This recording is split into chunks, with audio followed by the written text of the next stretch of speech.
Halo, apa kabar Anda semua? Semoga selalu dalam keadaan sehat walafiat, tetap semangat, dan kita ngobrol lagi bersama dengan Bung Rocky Gerung.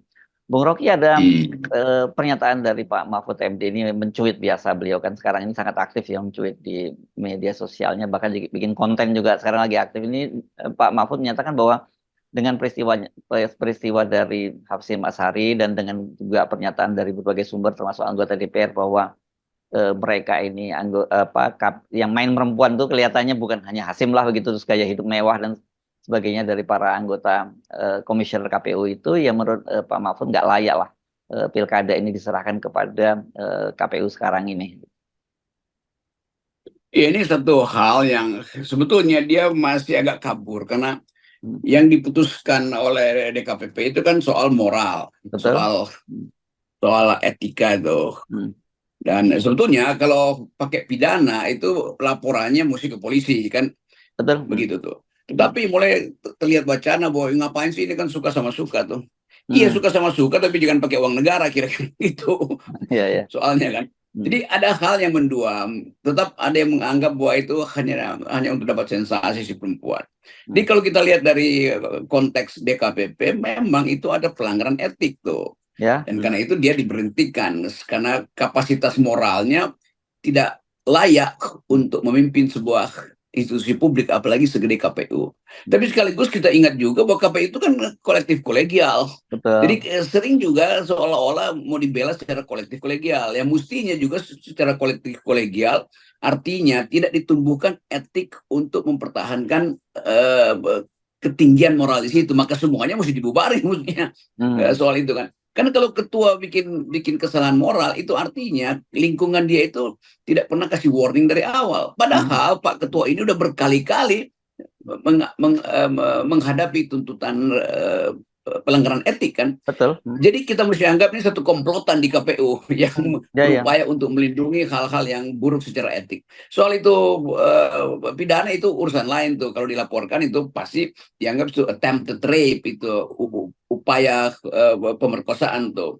Walaupun dianggap ya kan udah tidur sama-sama, oh iya, tapi dalam 2 detik si perempuan berubah pikiran, itu dia mesti hentikan forceful attempted rape itu. Jadi kita mesti lihat juga konstruksi hukumnya tuh. Oh kan udah 24 mal iya, tapi kalau persetubuhan kedua misalnya si perempuan bilang jangan, Anda paksa, Anda tetap kena kan.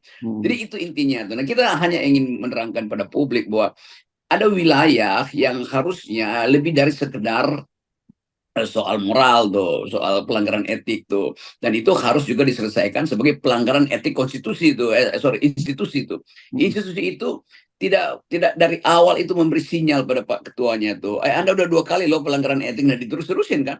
Jadi satu institusi udah busuk itu, nah ya baru nanti urusan dari si perempuan ini, apakah dia mau melaporkan itu sebagai attempted rape, istilahnya begitu tuh, percobaan perkosaan, atau sebetulnya ada hal lain di situ tuh kan. Itu yang mesti diperlihatkan pada publik.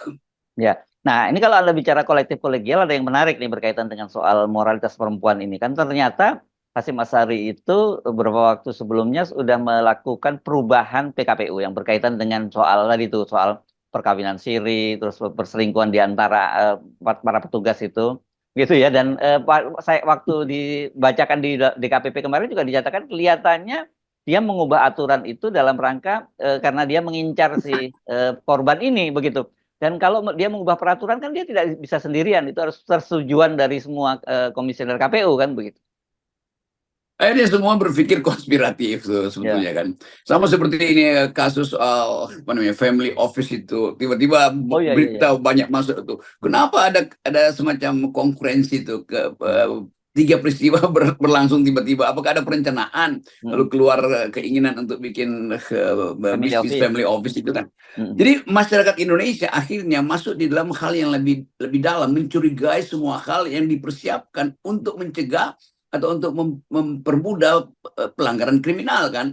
Jadi betul tadi, kalau disetujui oleh usulan itu disetujui oleh lembaga, itu artinya ada komplotan di situ yang juga ingin merusak KPU kan.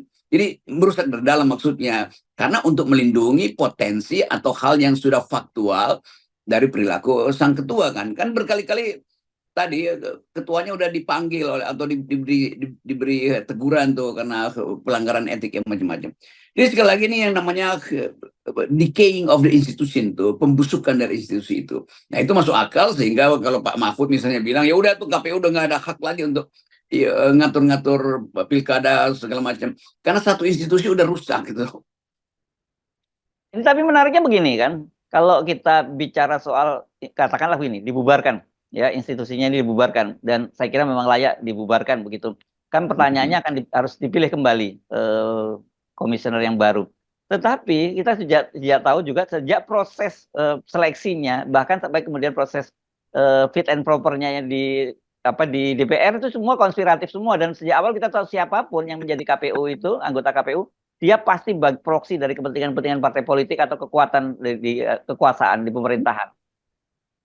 Akhirnya lebih dalam lagi kita mesti lihat bahwa KPU ini memang dipersiapkan untuk tidak mengikuti prinsip-prinsip etik demokrasi kan. Nah siapa yang lakukan itu ya eksekutif, apalagi ya legislatif itu kan. Jadi betul-betul ini sempurna nih pembusukan di KPU itu hanyalah cermin dari proses yang busuk juga ketika rekrutmen, ketika penelitian awal tokoh-tokoh ini kan. Jadi sekali lagi akhirnya kita ambil satu kesimpulan bahwa memang di negara ini kaki-kakinya, tiang-tiang etiknya udah rapuh tuh. Nah ada kasus kecil, maka tumbang semuanya tuh. Jadi mesti diperiksa lagi tuh, mengapa ketua KPU itu seolah-olah kebal terhadap teguran etik? Ya karena secara etik juga dia diloloskan dengan cara yang tidak bermoral di pansus legislatif. Jadi pikiran netizen itu akhirnya tiba di situ tuh. Kenapa legislatif meloloskan? Ya karena perintah presiden kan, kira-kira begitu kan. Jadi semua hipotesis kita makin lama makin benar. Dan karena itu mungkin Pak Jokowi menganggap ya udah mau diapain tuh keputusannya belum turun masih dipertimbangkan segala macam cari cara siapa yang akan mengganti itu apakah penggantinya juga satu watak dengan yang akan diganti itu sebetulnya yang kita maksud sebagai public expose itu dari awal mestinya diberikan pada rakyat bukan sekedar tadi pimpinan-pimpinan lembaga ini apalagi lembaga yang menentukan pemimpin berikut yaitu KPU itu tidak melalui kesepakatan publik atau opini publik diabaikan ketika proses pemilihan ketua KPU itu sekedar diusulkan lalu basa-basi di fit and proper lalu sebetulnya keputusannya sudah dibuat oleh presiden. Ya, dan sebenarnya kan kalau gampang kok kalau kita mau cek itu satu persatu ada 7 komisioner KPU. Kita tinggal tahu ini afiliasinya kemana, ke partai apa, ini orang-orangnya siapa, itu gampang sebenarnya. Dan kita sejak awal sudah tahu bahwa mereka tidak akan independen gitu. Iya, karena sebetulnya modelnya udah ada. KPU pertama itu isinya kaum akademisi, intelektual, nggak ada yang persoalkan itu KPU yang paling bagus itu. Di situ ada dosen-dosen, ada senior-senior yang nggak terlibat lagi dengan kekuasaan. Kan mesti kembali pada awal reformasi ketika KPU kita paksa supaya dia menjadi pintu masuk untuk pembersihan politik tuh. Nah sekarang dia jadi pintu masuk untuk mereka yang kotor secara moral, kotor secara politik. Kan itu jadinya tuh di daerah juga begitu pada akhirnya kan. KPUD juga sama itu masih bisa untuk dibujuk untuk pindahin atau jual beli sisa suara kan itu berlangsung di semua jajaran KPU. Jadi ini institusi yang mesti dibubarkan itu. Ya, ya. Bukan hanya KPU-nya kalau jual beli suara itu di daerah-daerah itu melibatkan Bawaslu-nya juga dan itu ada beberapa kasus yang sudah diadili juga gitu. Ya pada akhirnya ini rejim pemilu ini itu bukan sekedar dievaluasi, dibatalkan. Konsekuensinya apa? Ya bisa juga satu waktu kalau diperiksa berarti pemilihan 2024 ini betul-betul penuh dengan penipuan kan. Jadi kalau moral dari penyelenggara pemilu ini buruk itu artinya output yang kemarin sebetulnya buruk juga tuh. Satu waktu mungkin akan dibuka lagi tuh bahwa itu proses pemilunya memang brengsek, keputusan dibuat di Mahkamah Konstitusi itu sebetulnya kong kaling kong di daerah juga begitu. Jadi satu infrastruktur, satu arsitektur pemilu yang betul-betul dari awal fondasi sampai genteng terakhir yang dipasang itu adalah buruk. Iya, iya. Nah, tapi ini memang persoalannya mepet ya waktunya antara proses pemilihan Pilkada 2024 ini dengan pemerintahan yang baru. Sebenarnya kalau ini masih punya waktu, sebenarnya pemerintahan yang baru itu bisa membuat semacam terobosan kalau mau mengubahnya gitu ya, Bung Rocky. Jadi bukan hanya sekedar diganti, tetapi tadi itu arsitekturnya betul-betul diubah ya seperti kembali pada sekarang kira-kira semacam tim tim independen lah begitu yang dipilih menjadi KPU, tidak lagi melalui proses yang seperti di DPR dan sebagainya itu, karena begitu masuk DPR pasti itu akan tawar-menawar politik dan partai-partai politik pasti akan menitipkan kepentingannya. Kalau kita minta Pak Prabowo sebagai presiden terpilih memperhatikan kasus ini, harusnya beliau itu memanggil semacam tim khusus itu yang ya mungkin bekas-bekas rektor yang kemarin mengucapkan dalil-dalil etika itu untuk jadi semacam panitia ad hoc pemilihan pilkada nanti kan. Jadi ini cuma soal juga kepentingan dari Prabowo kan. Jadi Prabowo kalau dia masih pakai KPU dan infrastruktur atau arsitektur KPU seperti sekarang, itu legitimasinya makin lama makin kurang, makin hancur juga kan. Padahal Pak Prabowo satu-satunya cara untuk mempertahankan legitimasi dia adalah mengembalikan institusi-institusi ini pada prinsip pertama, yaitu etikabilitas. Itu dasarnya tuh.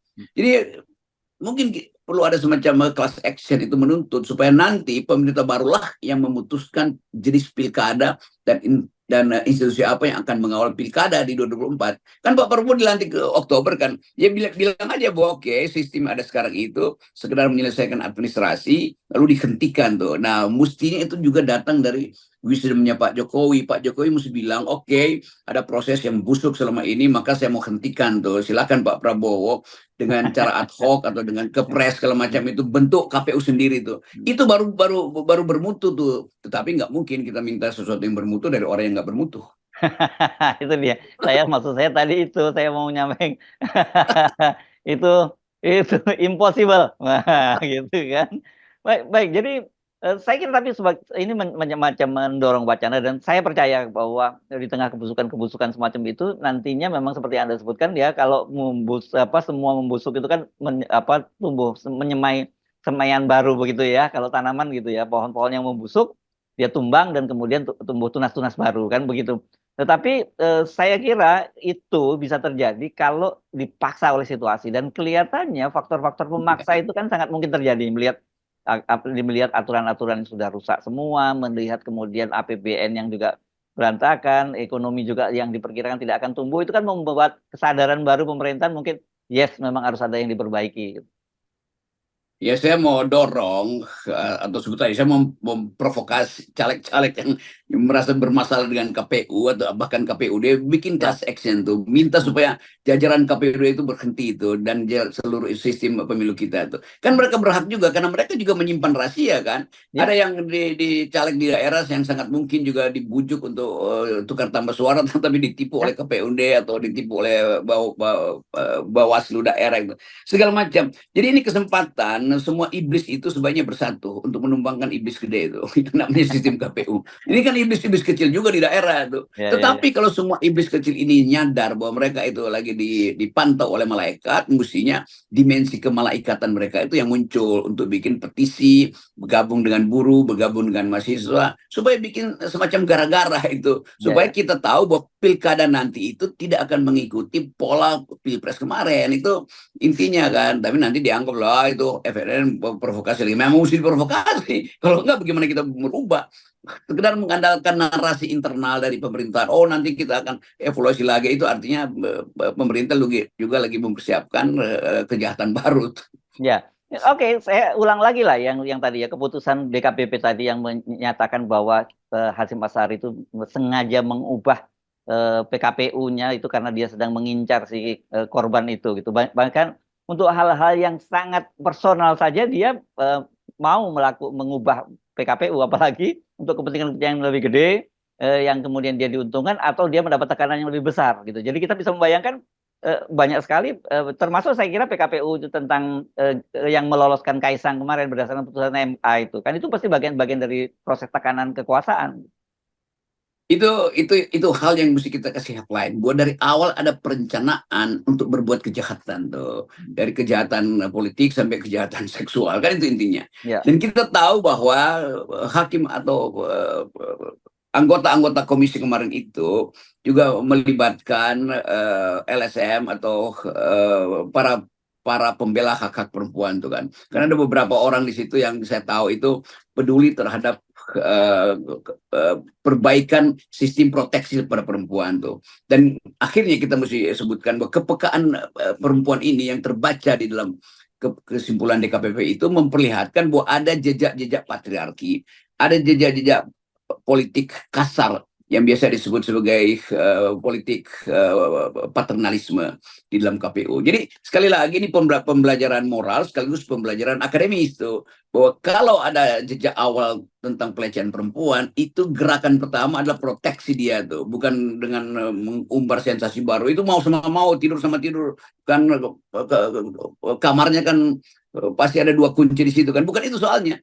Soalnya adalah begitu seorang perempuan mengatakan saya tidak mau berhubungan seksual, ya tapi kan tadi malam bisa ya. Kalau sekarang dia bilang nggak mau, dia udah bikin second thought, kan mesti harga itu. Ini prinsip yang mesti kita ajukan di dalam rangka memperluas pengertian feminist legal studies atau feminist legal theory. Baik, jadi saya kira tidak cukup kalau hanya kemudian ini dibubarkan begitu ya, tapi sistemnya sebenarnya, karena kalau kita cuma membubarkan KPU yang ada sekarang dan kemudian sistemnya dibalikkan lagi pemilihannya lewat DPR lagi, ya sama-sama aja yang proses semacam itu gitu ya. Karena memang kita harus revolusioner saya kira ini. Ya betul itu kata. Jadi mengubah seutuhnya, mengubah seluruhnya, seabsolut mungkin. Dan itu hanya mungkin dengan cara berpikir revolusioner. Dan itu artinya sampai urusan kepala negara kemarin itu, pemilihan pilpres itu, desain-desain kekuasaan di situ, itu satu paket. Jadi tetap pembusukan itu yang dari awal kita deteksi akan terjadi political decay, pembusukan politik itu artinya berlaku sekarang kan. Jadi kita cuma mau menuntun negeri ini supaya balik pada akar-akar kehidupan sosial yang bermutu yang dibangun oleh para pendiri bangsa ini tuh. Ya, ya. Dan saya kira sebenarnya Pak Prabowo misalnya nggak perlu khawatir kalau disebut dia bagian dari Jokowi dan publik akan menuntut itu, karena belajar pengalaman dari Pak Habibie yang jelas-jelas juga bagian dari Orde Baru. Tapi ketika dia kemudian memerintah dan mengambil langkah-langkah revolusioner, dia sampai sekarang akan dikenang sebagai bapak demokrasi kita gitu. Nah, ini yang sering orang lupa tuh, bahwa ada pelajaran sejarah di 98 waktu reformasi. Pak Habibie justru yang memulihkan ingatan bangsa ini, bahwa walaupun ada rejim yang mendidik dia, tapi dia adalah seorang yang mandiri untuk menghasilkan pikiran baru bagi Indonesia baru. Nah, itu intinya tuh. Nah, itu bisa kita jadikan juga semacam referensi buat Pak Prabowo nanti itu, bahwa nggak perlu terus-menerus menganggap bahwa saya warisan dari Jokowi. Iya, ada warisan baik, warisan buruk. Dan jadi etik Habibie itu yang mungkin kita ingin ingatkan hari ini. Bagus juga kalau kita bikin judul tuh etika Habibie perlu hari ini ya. Ya. Pak Prabowo kan cuma 1 periode aja bersama dengan Pak Jokowi. Kalau Pak Habibie sejak kecil bahkan sampai itu benar-benar oleh Orde Baru. Ya, satu waktu pernah orang tanya tuh, waktu industri strategis dijadikan andalan dari Orde Baru, ditanya pada Pak Habibie, menurut Pak Habibie apa sih yang disebut industri strategis? Kata Habibie, industri strategis adalah industri yang oleh Pak Harto disebut strategis. Udah selesai. Tapi kemudian akhirnya dia berubah, dia tahu bahwa demokrasi harus dihidupkan tuh. Maka kita tahu bahwa demokrasi justru dimulai oleh Pak Habibie itu yang ada bagian dari rezim otoriter. Yes, dan seingat saya Pak Prabowo itu juga pengagum dan pendukung Pak Jokowi loh. Pak Habibie loh dulu Pak Prabowo itu ya. Ya, benar. Jadi sejarah itu bisa dipulihkan itu. Ingatan sejarah justru memulihkan potensi kita untuk menghasilkan pemimpin baru dengan etika baru tuh. Nah, itu yang kita titipkan pada Jenderal Purnawirawan Prabowo Subianto yang sudah terpilih kemarin. Yes, oke, baik. Bung Rocky ya. Yes.